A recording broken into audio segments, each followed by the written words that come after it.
Hello guys, and welcome to the channel. Today I'm going to show you how you can turn on Incognito mode in the 4 most popular web browsers in your Lenovo Tab M7. So, at the start, Microsoft Edge. In this device, just click on this 3-dot icon and choose New in Private tab.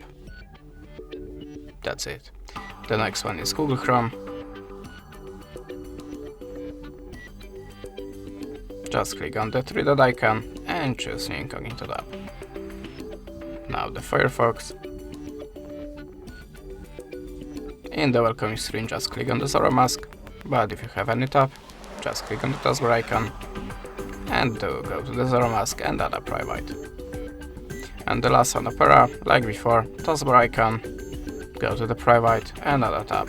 And now your history, cache files and the words from the keyboard will be not saved. That's it. Thanks for watching, leave us a subscribe and a comment, and goodbye.